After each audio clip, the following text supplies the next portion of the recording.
One afternoon, I left home on foot. After making 30 left turns, I arrived back home. But this time, there were two men wearing masks waiting for me. I charged at them, full speed. As I drew closer and got closer to home, I slid. I dove for the closest one. And I touched home plate. You see, that day I was playing baseball. I was sprinting towards home plate, trying to score another run and help my baseball team win the game. I love baseball. I started playing baseball at 7 years old and have never looked back. When I was not in Little League playing at the field, I would be at home in the backyard practicing with my brothers, catching and hitting baseballs. But as I experienced more and more the ups and downs of living with physical challenges, I realized that I should look at life the same way that I look at a baseball game. This not only keeps me from getting discouraged, but it also teaches me that every episode in life is just one more time up to bat. So through a series of curveballs, of strikeouts, and of hitting home runs, I have come to realize that my life is like a baseball game. And yours is too. Let me explain. Have you ever heard of the saying, life threw you a curveball? Well, to provide some context, the curveball is really hard to hit. It spins forward, then it dives downward as it approaches the plate. But the reason it is so hard to hit is because of its deception. A smart pitcher throws a curveball when the batter is not expecting it and is expecting something faster, like, for example, a fastball.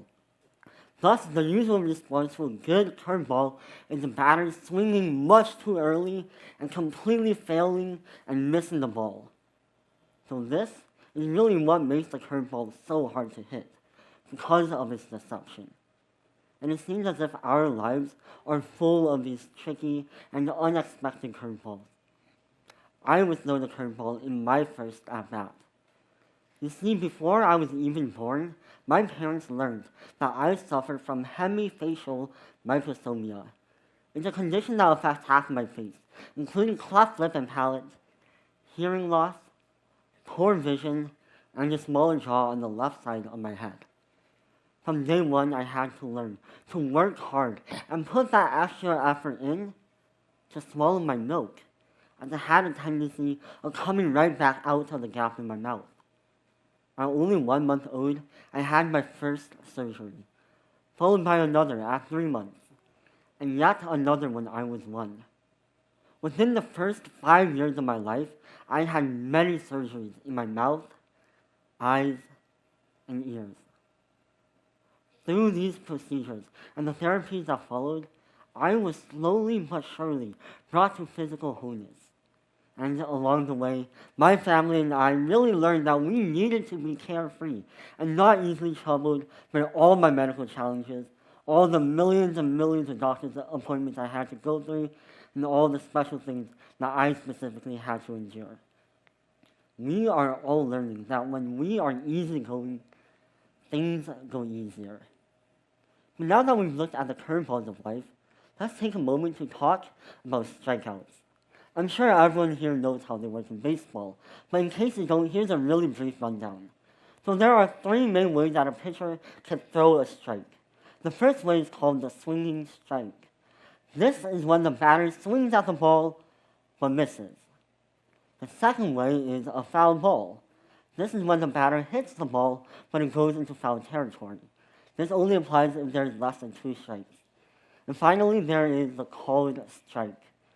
This is when the batter doesn't swing at the ball, but the ball passes through the strike zone, and then the umpire calls it a strike. And once you have 3 strikes, the batter strikes out. And a normal response, at least if it was me, would be to storm back to the dugout in frustration and anger. In life, we are given similar opportunities, and I believe that the responses we choose and the outcomes that follow can be like strikes in baseball. Here's what I mean. Ryan Duran was a hard-throwing Yankees pitcher. His fastballs were fearsome, the stuff of legend. But the remarkable part was that his eyesight was 2200 in his left eye and 2070 in the right. In other words, Duran was legally blind.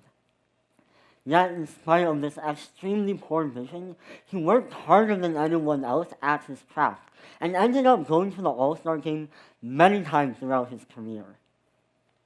Pitching is one of the most, if not the most important position in baseball, and balls and strikes are generally the most important calls as well. Not only that, but they are determined by mere millimeters. So the fact that Duran can pitch at such a high level while basically being blind is astonishing. Many people with more than perfect eyesight cannot accomplish what Duran could while being legally blind. Ryan Duran's story means a lot to me, because when I was 9 years old, I had my biggest surgery to that date. This was the bone graft surgery. It's a procedure in which a small amount of soft bone is taken from the hip and grafted in the hard part of the gum to close the gap in the cleft. This will allow for future dental implant, as a person with my condition is usually missing a tooth or two where the gap is. And this makes articulation of certain sounds impossible to make. We were told that the success rate for this surgery is 97%. The recovery was painful, but 9-year-old me thought that the worst was over. But to my disappointment, the graft did not take. Strike one. I would have to repeat that surgery and recovery again in 2 years. So when I was 11 years old, I stepped back into the batter's box. But once again, a swing and a miss. Strike two. My surgeon then planned for a third, more aggressive, a very experimental surgery to try to get the success that we wanted, but my orthodontist suggested that perhaps there was a more creative way that she could attach a tooth and thus avoid that third strike. Unfortunately, there wasn't any other way, and to this day, I still have not had that tooth attached, and I feel as if I struck out. Whatever obstacles we may face, like Ryan Duran's very poor vision or my failed surgeries, we all have times when we feel defeated. Just like the batter, who keeps swinging at those tricky curveballs, but keeps missing and has to return to the dugout and walk the long walk of shame. Yet, just as Duran was able to overcome his hardships and ended up being an amazing pitcher, I am also learning to shake off my disappointments and instead discover new ways to see them as opportunities to grow.